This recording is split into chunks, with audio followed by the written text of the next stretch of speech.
Hey there, AK here. Today, let's take a look at the brand new POCO M5 and the M5s. Calling the M5s brand new is a little misleading because it's basically just the Redmi Note 10s rebranded. The regular M5 is a true POCO device. It's a brand new device made for POCO. So yeah, in this video, we'll be comparing both of these devices, which are priced actually really similarly. Starting with the design, these two devices can't get more different. The regular M5 is very squarish, it's slightly larger, it has a larger display, but it doesn't feel that nice in the hand. It has this leather wannabe plastic bag and it kind of feels like the POCO M3. Meanwhile, the sides of the bag is curved on the POCO M5s and that makes it a lot more comfortable to hold. The bag is also made of plastic, just like the regular M5, but this one has a reflective design. Both of them have USB Type-C port as well as a headphone jack, though one has the headphone jack at the top. This is the M5 on top, and the M5s one is at the bottom. And just like all recent POCO devices, both of these devices have the fingerprint scanner built into the power button at the side of the device. On the front, the M5 has a 6.58-inch IPS LCD display, and it is a pretty good IPS LCD display. Meanwhile, the M5s has a slightly smaller 6.43-inch display, but this one is AMOLED. If you told me 2 years ago that a phone at this price range has an AMOLED display, I would say, no way, you are lying to me, but it is finally here. Being AMOLED meant that the blacks on this screen, it's very black, it's basically not lit up at all. But that said, the IPS LCD display on the regular M5 is also very dark. In terms of brightness, both are not bad, but the M5s one is slightly brighter. Now, to the cameras. At this price, keep your expectation pretty low. The biggest difference between the cameras on these two devices is the ultra-wide-angle camera, or more accurately, the lack thereof on the regular M5. I know it's pretty disappointing. The ultra-wide-angle camera is pretty much a standard on most phones today, and it's still not here. As for the M5s, the ultra-wide-angle camera is okay, just like the main camera. Speaking of the main camera, both have their pros and cons. The M5 one has more saturated colors, it's more pleasing to the eyes, and it has better dynamic range. Meanwhile, the M5s have more natural colors and it will appeal to those that are looking for something more realistic. At the default zoom setting, the field of view of the M5s is also slightly larger. At night though, you can forget about taking any nice photos with any of this. Even with night mode, it doesn't really help. As for video recording, the M5s is a lot more stable. Both of these also have 2MP macro and depth camera, though they are 2MP. Don't expect much from them. The selfie cameras are both not bad.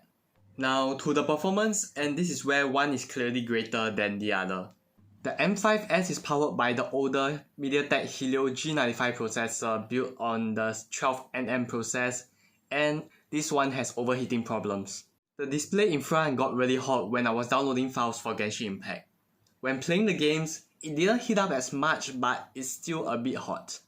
Meanwhile, the regular POCO M5, which is the true POCO device here, is powered by the brand new MediaTek Helio G99 processor based on a 6nm process.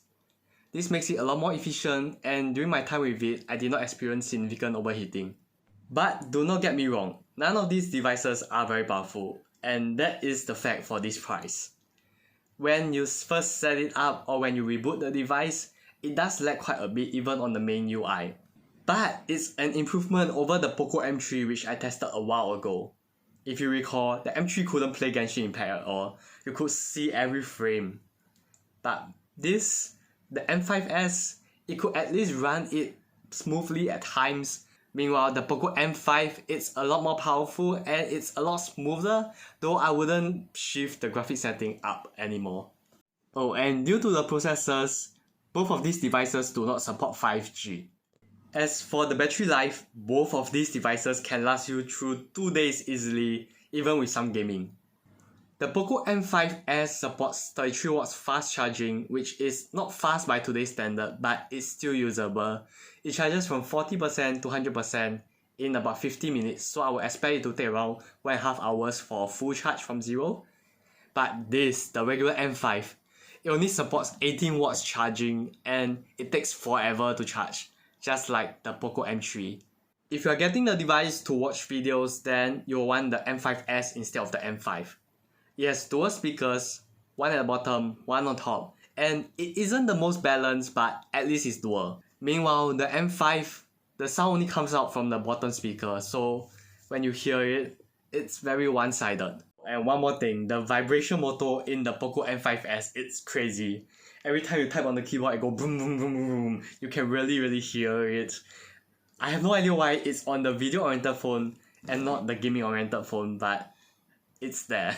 As for the software, both of these run MIUI 13 on Android 12, and there's still plenty of ads, but yeah, it's usable after you disable the ads.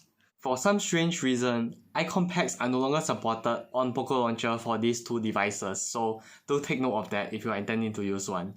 In conclusion, should you get any of these devices?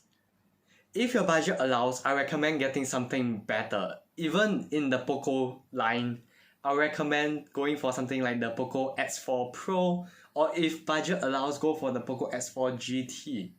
Those devices are going to give you a much better experience, especially if you're going to use this device over a long period of time. But if your budget is around $200 and strictly around there, then the POCO M5 is not bad if you are after gaming performance. Meanwhile, the POCO M5s is a lot more suitable for those people that do not game. You're going to get a better experience here. It's a more well-rounded device, a very Redmi device, and that's because it is the Redmi Note 10s. My recommendation would be to check the price of these two devices, the Redmi Note 10s and the POCO M5s, and see whichever has the lower price, then go for it. And that's the end of my review for the POCO M5 and POCO M5s. I hope it helps you to choose between these two devices, and if you have any other questions regarding these two devices, I'll be having a live stream on this coming Wednesday, 7th of September, probably around 8 PM to 8:30 PM, and more details will be on my Facebook page. I'll see you soon. Bye bye.